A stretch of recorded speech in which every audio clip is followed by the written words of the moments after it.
Bismillahirrahmanirrahim. Assalamualaikum warahmatullahi wabarakatuh. Innal hamdalillah nahmaduhu wa nasta'inuhu wa nastaghfiruh wa na'udzu billahi min shururi anfusina wa min sayyiati a'malina. May yahdihillahu fala mudilla lahu wa may yudlil fala hadiya lahu.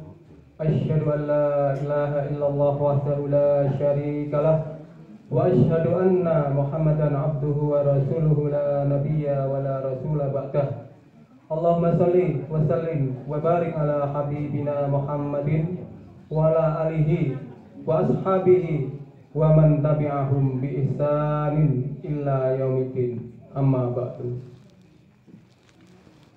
Para sepuh, para pinisepuh ingkang kula mulyakaken, bapak-bapak, mas-mas, ibu-ibu, khususipun jamaah Izzatul Ummahat ingkang kula hormati, ingkang khusus malih Shahibul Bait, Shahibul Hajat, Bapak Bang Ben, Bapak Sarjono, sekeluarga ingkang kula hormati, ingkang mugi-mugi tansah dipun rahmati Allah Subhanahu wa taala. Minangkani atur kula, monggo kados biasanipun kula ajak panjenengan sedaya ngaturaken raos puji syukur dumateng ngarsanipun Allah Subhanahu wa taala. Zat ingkang Maha Agung, ingkang tansah paring kenikmatan dumateng kita sedaya, terutama nikmat iman, nikmat Islam, nikmat kesehatan, nikmat waktu luang, umur panjang, lan tasih kathah sanget nikmat-nikmat Allah dumateng kita sedaya. Kali menika monggo sebagai rasa syukur kita dumateng Allah, kalau ajak sareng-sareng mikraraken hamdal sareng. Monggo. Alhamdulillahirabbil alamin. Salajengipun monggo kita atur salam dumateng junjungan kita Nabi Muhammad sallallahu alaihi wasallam kanthi waosan selawat, Allahumma shalli ala sayyidina Muhammad wa ala ali sayyidina Muhammad. Nabi Muhammad menika nabi ingkang tansah kita antos-antos syafaatipun benjang wonten dinten kiamat. Dados kita sedaya ampun males-malesan ngatah-ngatahaken shalawat. Salajengipun wonten dalu menika kita sedaya saged enten tragedi napa niki? Tragedi ulon mlebune Rizka. Secake kok ya pinter men. Secak lanang kurene Pak Santo. Monggo kita lajengaken wonten dalu menika kita sedaya rawuh wonten dalemipun Bapak Sarjono. Ajeng nyebut Bapak Sarjono iki rada angel. Masalah kula niku biasanipun Bang Ben sing kondang. Kula mboten Ben niku karepe napa to, Bang? Bang Ben niku maksudnya napa? Napa sering main band? Oh, beda to. Walah ya Allah. Tiwas kula wastani keren men Bang Ben. Keren ngono. Tibake lanjutane kok beda. Lah nek sing benda napane mboten wonten. Buat dia mesti ngono ya benda. Oh, Benyamin mboten benda berarti kurena. Lah malah wingi niku teng dalemipun Bapak Sugiarto enten jeneng tambahan melih. Sah to rene. Apa meneh aku ketinggalan info aku. Wingi niku Syekh Kidul. Lah niki giliran teng griyane piyambak kok seh lor genti. Lah nek seh niki napa Bang Ben kula kersane ngertos sekalian.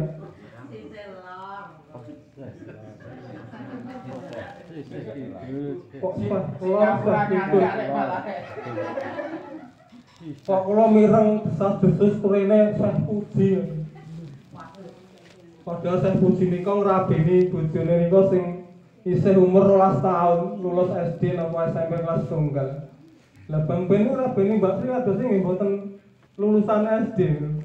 Kok ditelok seh puji. Nah mungkin brewoke mungkin. Nggih, monggo. Kula ajak panjenengan mengingat lagi pentingnya syukur. Mulai kapan kae ngoten iki ndelok HP. Pun kebiasaan nek ngendikane Pak Tresno niku tiyang jaman menika niku sithik-sithik HP tergila-gila kalih kotak hitam cilik ngendikane Pak Tresno. Mantuk ing masjid sing dijujuk HP, teng griya ngutek HP. Kula nggih kenek kula. Kula niki saben mantuk ing masjid nggih sing kula jujuk pertama nggih HP. Cocok iki Pak Tresno. Nek kula nggih gadah pembelaan diri. Iya aku langsung jujuk HP ning mending kan bar mulih ke masjid. Lah sing ora nyang masjid nggur ngutek HP kuwi yo isi HP aku ketoke. Apa meleh bar subuh bar maghrib jujuk HP tujuane untuk membaca Al-Qur'an ingkang sampun dipun anjuraken kalih Pak Tris Kolomben nika. Amargi sak menika teknologi canggih teng HP saged maos Al-Qur'an luwih simpel, luwih padhang. Diwaos wonten nggih peteng mawon nggih ketingal nek HP niku, luwih ringkes. Jadi tidak semua yang pegang HP konotasinya buruk semua. Ada yang baik juga, tinggal bagaimana kita menggunakannya. Tapi kebanyakannya nggih harus master niko menyesatkan hura-hura kesenangan dunia.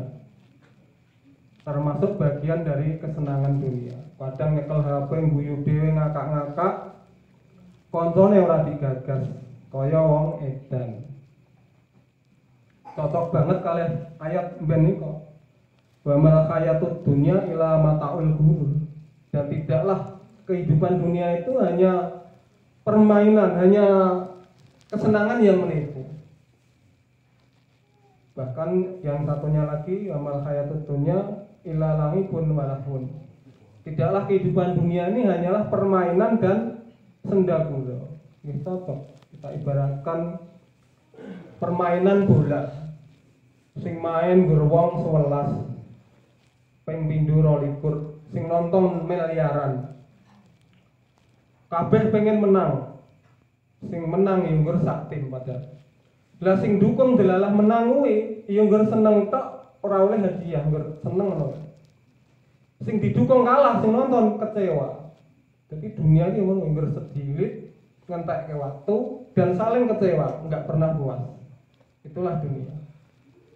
Dan yang kedua, lahun, senda gura, guyon-guyonan ngakak-ngakak. Kaya HP mau nyekel HP ngakak-ngakak. Nanging kula beberapa hari yang lalu niku nyekel HP tapi ora ngakak-ngakak. Nangis Pak terus nyekel HP jujur ya.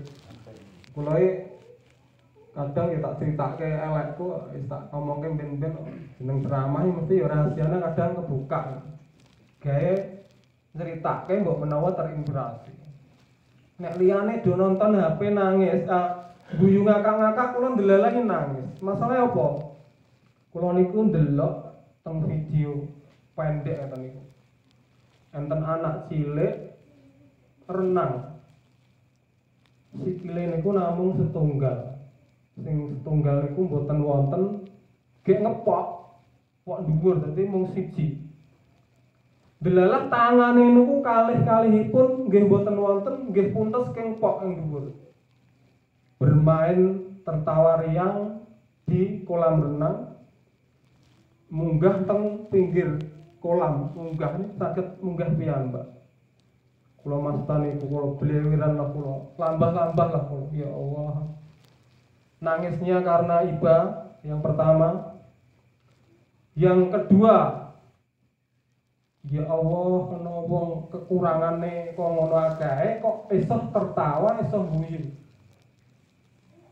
Kurangnya akeh sikile mung siji randhe tangan, sikile mung siji, iso guyu-guyu bahagia di kolam renang. Dengan berbagai caranya, dengan lucunya mumbul yang dhuwur kolam, iso. Jadi nangis margo kekurangannya, padahal kono seneng, padahal kono guyu-guyu. Ya Allah. Kadang wong dikai kelengkapan we mbuh seneng ora do iso guyu ora. Lah iki kekurangane sakmono akae kok iso guyu senenge, bahagianya seperti itu. Yang ketiga saya nangis itu karena ini. Wah, aku berarti syukurku kurang akeh. Ya Allah, syukurku kurang akeh, wedi banget kuwi. Ngasih nangis dilengiran lambah-lambah tenan iki. Padahal cah lanang kadang nggih gleleng, kadang nggih kemake ndelok ngono ya nangis. Jadi enten sing nonton HP ngakak-ngakak, enten sing nangis. Lah nangis ki ya disalahke. Nangis ki ya alami. Wong sedih kuwi ya iso nangis, wong lara iso nangis. Wong bahagia ya iso nangis. Bu Erna kuwi mbiyen dek ditembak Pak Joko. I love you. Aku cinta kamu. Bu Erna yo nangis, terharu nangisnya. Lagi toh Bu? Nangisnya nangis haru. Jadi sedih yo iso nangis, bahagia ya iso nangis. Dipa itu yo iso nangis. Jadi nangis piye wae iso. Sedih iso nangis, seneng iso nangis. Di iso nangis, di paido ya iso nangis. Itu wajar dan alami. Wong ki yen ora iso nangis berarti hatinya keras. Wong ki nek ora iso nangis ki atine atos. Jadi nangis ki ya sae. Apik. Apa meneh salat tahajud, istighfar, ngakoni dosane, iso nangis. Kuwi nggih. Sae berarti hatinya lembut. Lah niku monggo sak rekoso-rekosone awake dhewe.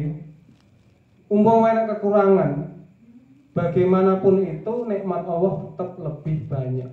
Kita wajib syukur. Wa in ta'uddu nikmatallahi la tuhsuha. Innal insana ladzalumun kafar. Jika kamu hendak menghitung-hitung nikmat Allah, kamu akan bisa menghitungnya. Sesungguhnya manusia itu benar-benar dolim atau aniaya dan kufur terhadap nikmat Allah. Menungso ya akeh-akeh ora syukur. Dikatakan oleh Allah dalam Al-Qur'an. Wa qalilum min ibadiyas syakur. Amat sedikit dari hamba-hambaku yang mau bersyukur. Mung sithik awake dhewe syukur. Jadi dielek-elekke terus ben syukur. Gara-gara ana ayat wa qalilum min ibadiyas syakur mau. Sedikit sekali dari hambaku yang mau bersyukur tadi. Ada orang berdoa, Allahumma ja'alni minal qalil, ya Allah jadikanlah aku termasuk orang-orang yang sedikit.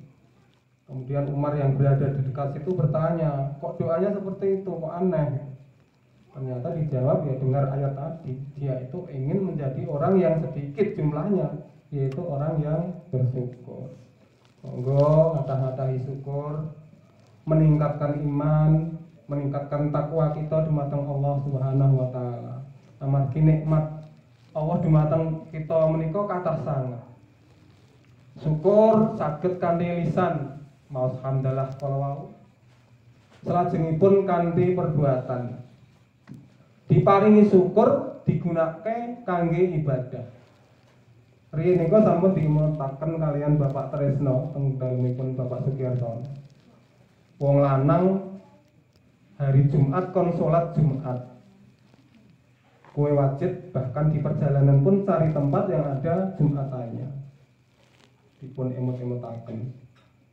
Nganti wasiatke kalih Pak Tresno, ibu-ibu, do elekno anake, bojone sing ora Jumatan kon Jumatan, saking pentingnya sholat Jumat.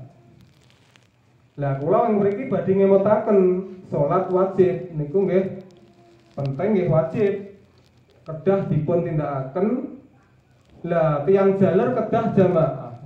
Niki enten kisah nggih. Sahabat Nabi bernama Abdullah bin Umi Maktum.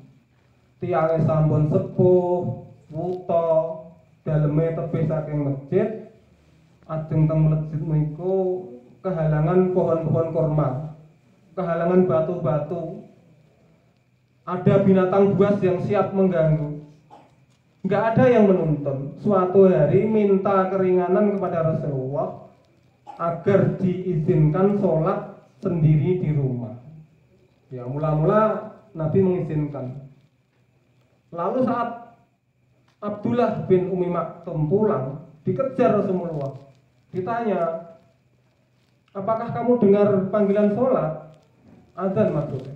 Dijawab oleh sahabat Abdullah bin Umi Maktum. Dengar ya Rasulullah. Maka Rasulullah pun membatalkan, nggak jadi mengizinkan Abdullah bin Umi Maktum untuk sholat di rumah.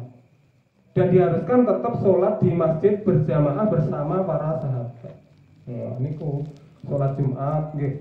Kedah sholat, terutama laki-laki. Nah, sholat wajib nggih kedah berjamaah di masjid. Bagi laki-laki, nah ibu-ibu boten wajib, sunah pun boten, tapi angsal. Malah wong lanang ora oleh ngalang-alangi wong wadon sing sholat teng masjid. Terutama yang sampun sepuh-sepuh, nek sing isih nom, kira-kira nek yang masjid kaya molo, Pak Gio gagal fokus, ora sang yang masjid wae sing isih nom. Lah sing sepuh-sepuh monggo. Meskipun tidak wajib. Dados sholat 5 waktu menika wajib. Sampun dielekaken, diemutaken Pak Tresno saking pentingnya sholat menika. Amargi nek mboten sholat dihukumi kafir. Dadi wong Islam ora gelem sholat berarti Islame mung KTP. Saora-orane nek ora iso jamaah ya sholat dhewe nang omah aja ditinggalke sebabe wong ki nek ora sholat hukumnya bukan orang Islam dan peluang masuk surganya ya abot wong ora Islam. Tapi nek sholat mbok maksiat atau kaya ngopo, isih main, isih mendem ning gelem sholat, wis statusnya isih wong Islam. Jadi masih berpeluang mendapatkan rahmat dari Allah sehingga bisa mendapat ampunan dan masuk surga. Monggo salatipun dipun lurusaken, dipun tegakaken, ampun ketinggalan sesuai nasihat-nasihat yang sering dipun aturaken kalian Mas Tresno. Niku wau atus Pak Tresno sesi pertama ayo Tresno. Kita lanjutkan ke sesi kedua, terok-terok Pak Tresno. Sesi kedua ya nggak akan banyak-banyak mungkin, bentar saja. Dan saya pun masih dompleng Pak Tresno, tapi ya sesepuh kula, guru kula tema niku nggih menake dompleng Pak Samton apa dompleng Pak Tresno menak terok-terok kula niki. Kalau mbek nika membahas tentang membaca Al-Qur'an wonten sesi pertama. Iqra'ul Qur'ana fa innahu ya'ti yaumal qiyamati syafi'an li ashabi. Bacalah Al-Qur'an karena sesungguhnya ia akan datang pada hari kiamat menjadi penolong atau syafaat bagi orang-orang yang membacanya. Jadi tinimbang dolanan HP kuwi ya kala-kala diimbangi karo maos Al-Qur'an. Nah, alhamdulillah dalam pengamatan saya dengan adanya jamaah Iyatul Ummahat ini kita berpeluang dapat syafaat itu. Karena apa? Setiap pertemuan jamaah Iyatul Ummahat kan maos Yasin, maos Al-Qur'an. Secara tidak sengaja mungkin diharuskan membaca. Padahal kan mungkin wae umpama rene acara kados mekaten menika mungkin wae ya ora maca Al-Qur'an. Tapi dengan adanya jamaah ini Kok ya lumayan banget. Saora-orane sesasi ping 4 maca Al-Qur'an surat Yasin. Ini nanti akan jadi syafaat pada hari kiamat. Nek saiki mungkin wegah-wegah hawane adem, wegah mangkat. Sinetrone pas gayeng wegah mangkat. Mangkate rada terpaksa. So ning akhirat gelo wah tibake manfaatnya gede banget. Jadi syafaat. Rtio aku rajin banget mangkat neng Ijatul Ummahat. Nah terus bapak-bapak sing ora duwe acara kados Ijatul Ummahat piye? Duwe gelem maca ora ta omah?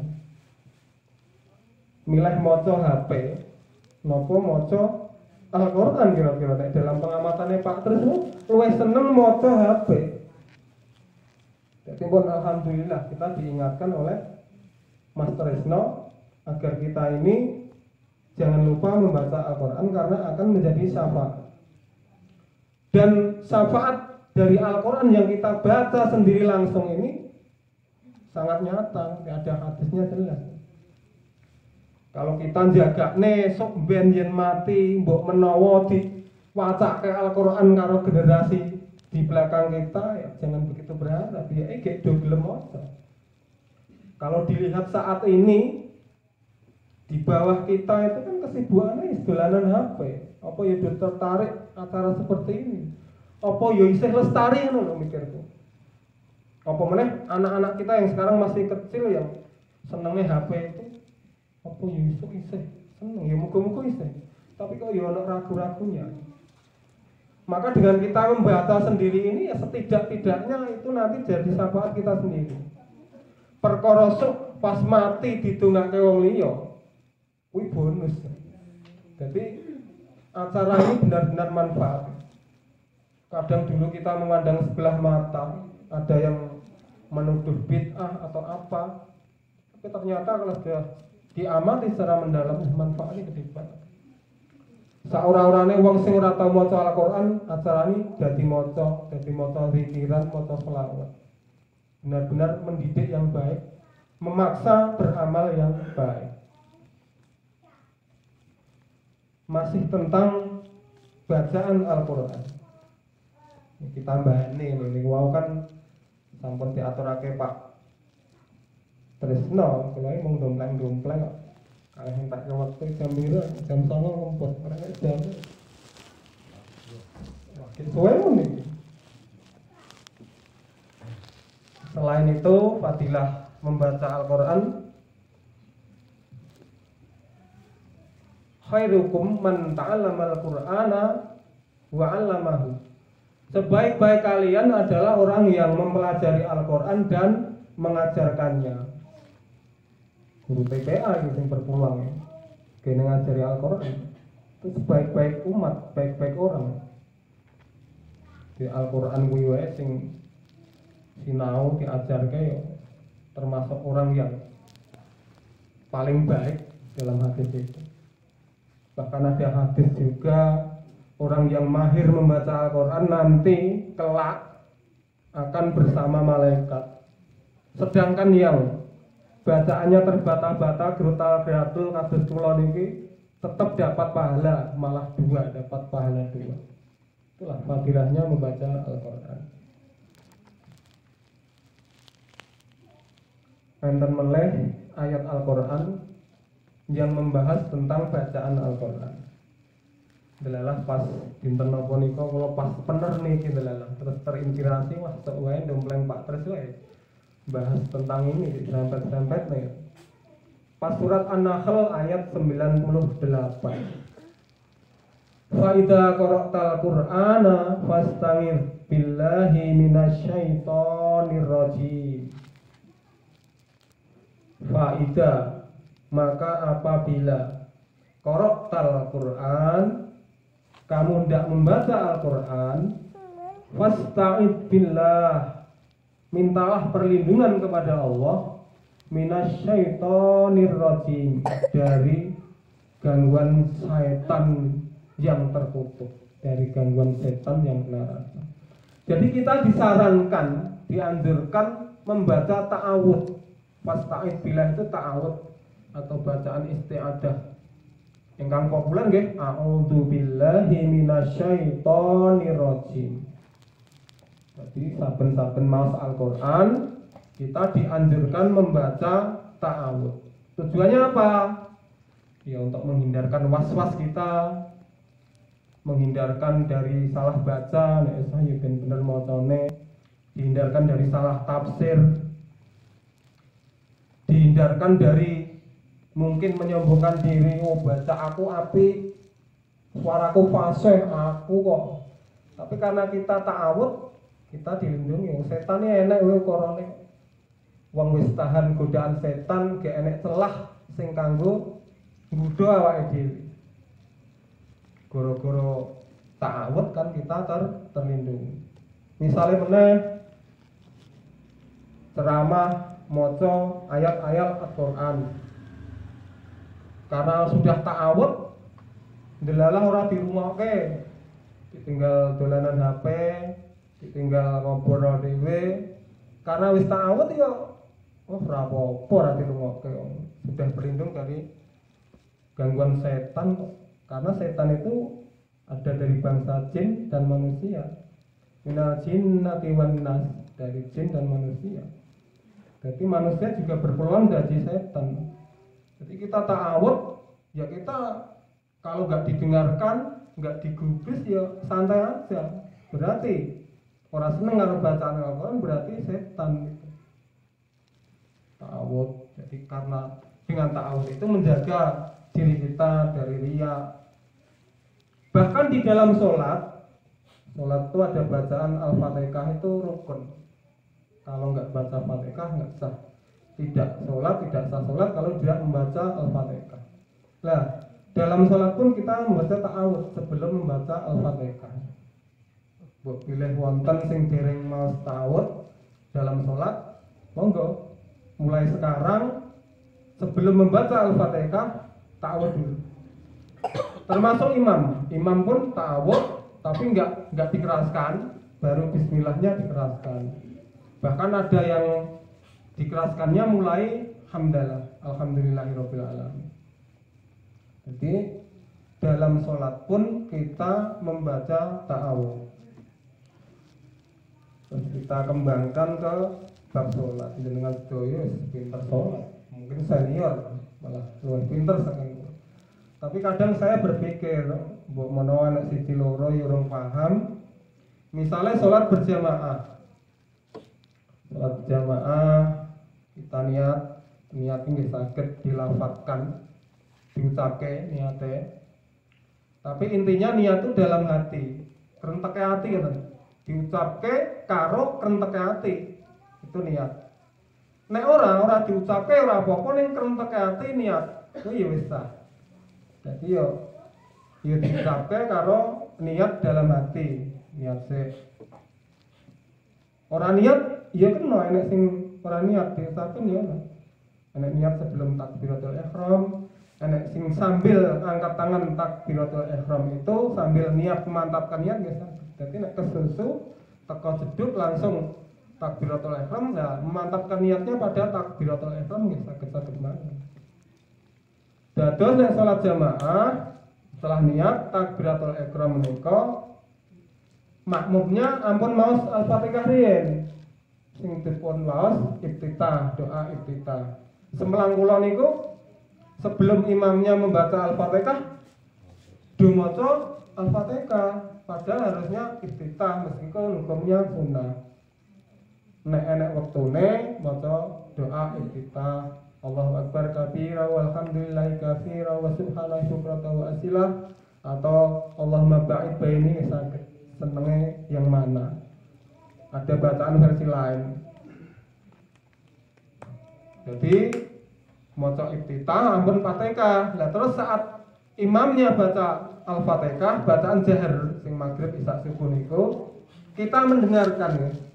Ada beberapa pendapat kalau imam membaca Al-Fatihah di surat yang jahar maghrib isya subuh, maka kita disuruh mendengarkan saja, tidak membaca Al-Fatihah meskipun tidak ada sholat tanpa baca Al-Fatihah. Itu pendapat salah satunya. Jadi awake dhewe mung ngrungokke tok, bacaan Fatihah ditanggung imam. Tapi nek kula nggih mboten marem. Nek kula niku bar imam maos Al-Fatihah rampung, kula baca sendiri sir. Baca nggih mboten dibaten nggih. Baca ya umi sangkeme lisannya.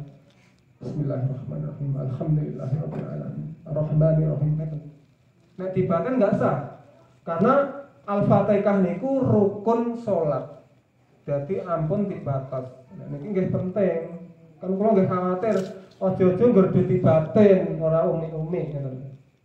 Jadi nek sing ora marem hanya mengandalkan bacaan Al-Fatihahnya dari imam, kita bisa baca setelah imam selesai baca Al-Fatihah mau membaca surat yang kedua.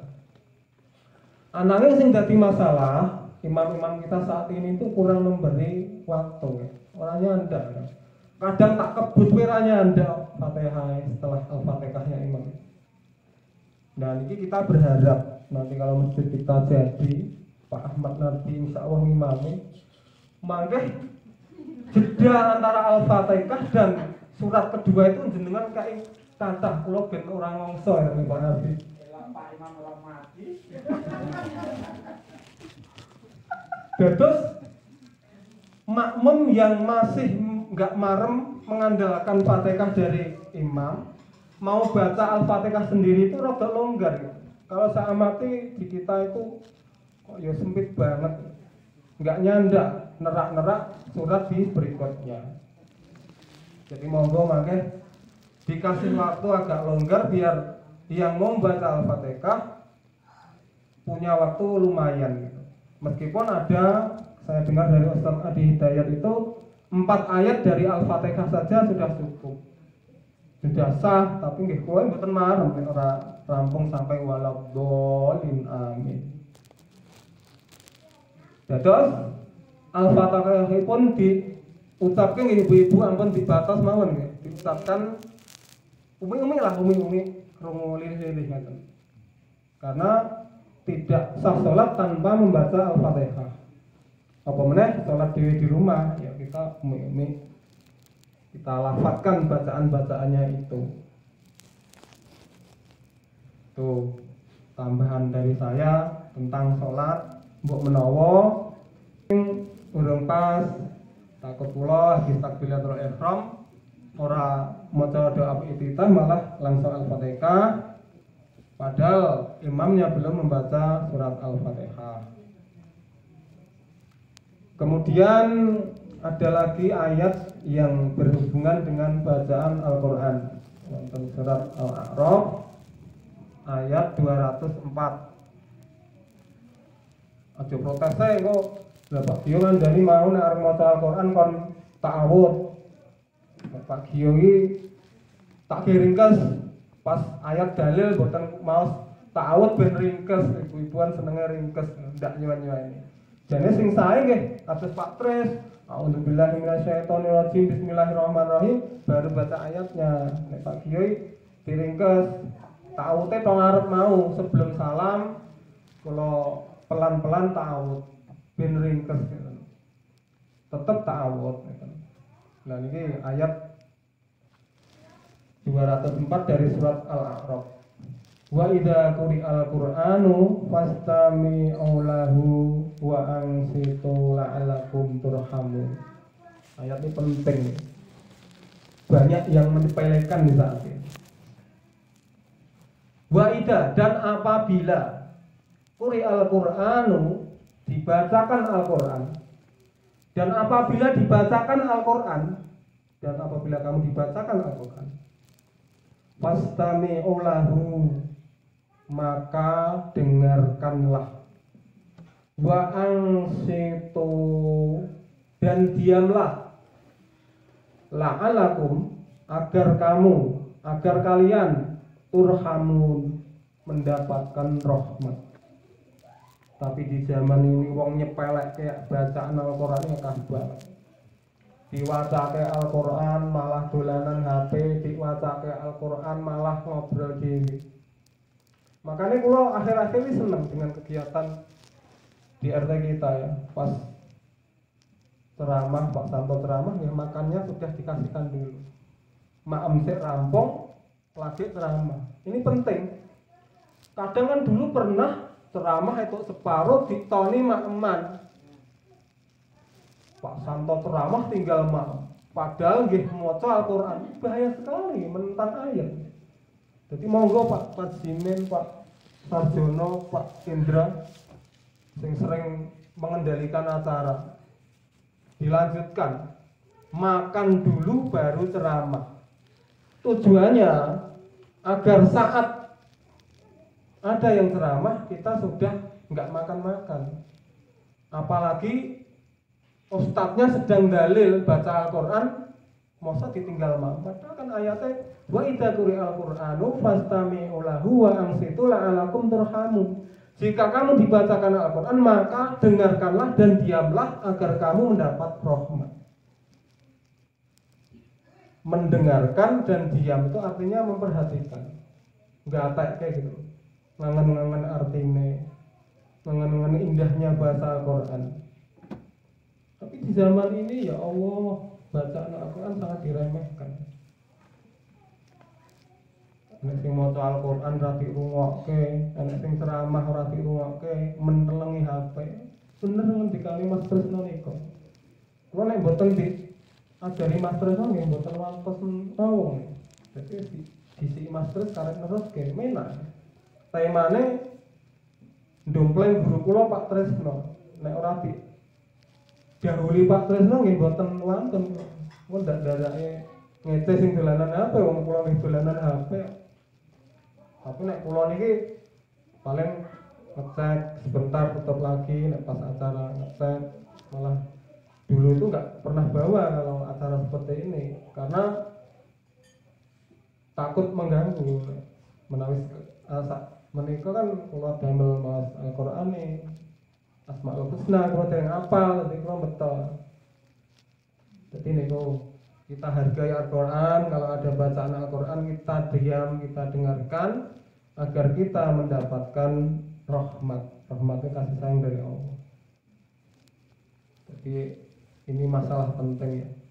Kadang kita itu kurang adab. Setelah adanya setan gepeng itu, anak-anak kurang adab, bapak-bapak kurang adab. Coba bayangkan di tempat acara anaknya dibiarkan main HP, nonton YouTube, suaranya keras. Bahkan di manten saja itu enggak etis menurut saya. Enek atur pasrah pembawa acara, atur panampi yo dirungokke aja dolanan HP, aja dolanan YouTube, aja malah nge-game, itu enggak etis, enggak ada sopan santunnya itu. Yang diizinkan kalau dalam pandangan saya sekedar lihat setting bentar stop dalam acara, awalnya diundangnya kan mengikuti acara. Orang kan dolanan dhewe kok. Karepe kok diundang, ngobrol, mangan wis mulih enak. Ya kita ikutilah, kita simak sebagai sopan santun kita, sebagai adab kita, menghargai orang lain, menghargai pembicaraan orang lain. Di ceramah yang gedubus, mengerahkan tenaga pikiran, kok ora digubris nyepelekke. Mbuh nyantol, mbuh ora itu diperhatikan, jangan menyepelekan pembicara, apalagi di dalamnya ada ayat Al-Quran.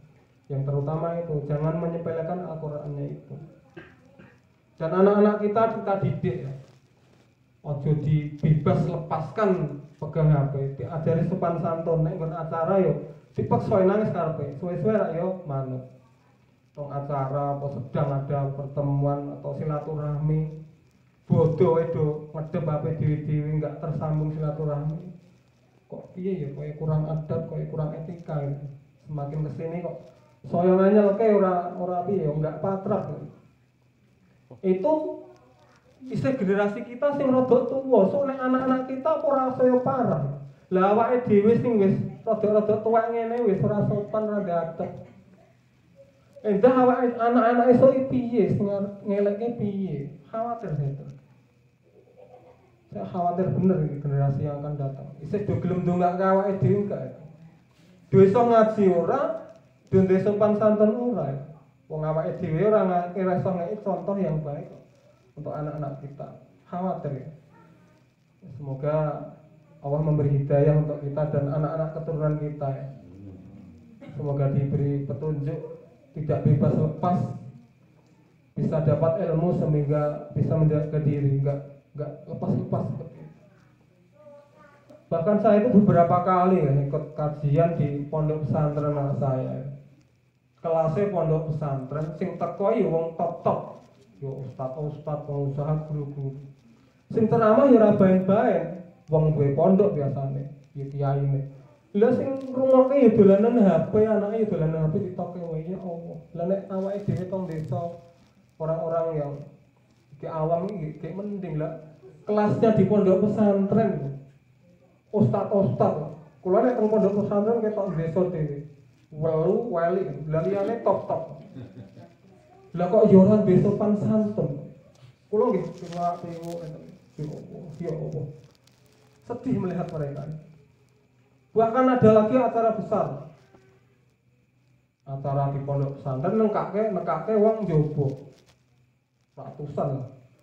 Panitia nih wong top abine nek tentara nek camat nek lurah nek.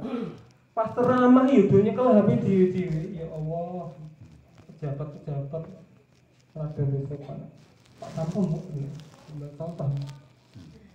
Tapi yo ustadznya ceramah itu dolanan HP dhewe.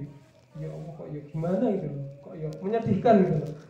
Mbok yo beberapa menit tuh yo mbok memperhatikan gitu loh. Setidak-tidaknya menghargai pembicaranya wong kok aduh diundang dibayar akeh. Kok morong gur ditoke wae tinggal dolanan HP. Sepertinya enggak menghargai. Terutama tadi wa idza quri'al qur'anu fastami'u lahu wa ansitu la'alakum turhamun. Nek awake dhewe gelem memperhatikan, mendengar dan diam, maka kita akan mendapatkan rahmat dari Allah Subhanahu wa taala. Kalau benten mawon ya. Acara malam ini tema kita ya hanya dompleng-dompleng guru kita Pak Trisno mengembangkan gitu ya. Tujuan saya adalah kita membangun sopan santun adat untuk diri kita dan anak-anak kita juga arahkan semampu kita biar nggak bebas lepas. Karena yang namanya setan gebang itu benar-benar pengaruhnya dahsyat sekali, kadang susah mengendalikan. Kulai pun kadang terpengaruh. Jadi ya, monggo kita sedaya atas banyak berdoa, tawakal semoga kita semua ini selamat. Mengatakan kemauan, pilih anten atur kula ingkang boten renane ing penggalih kula nyuwun pangapunten. Wa'alaikum salam. Wabillahi taufiq wal hidayah. Wassalamualaikum warahmatullahi wabarakatuh.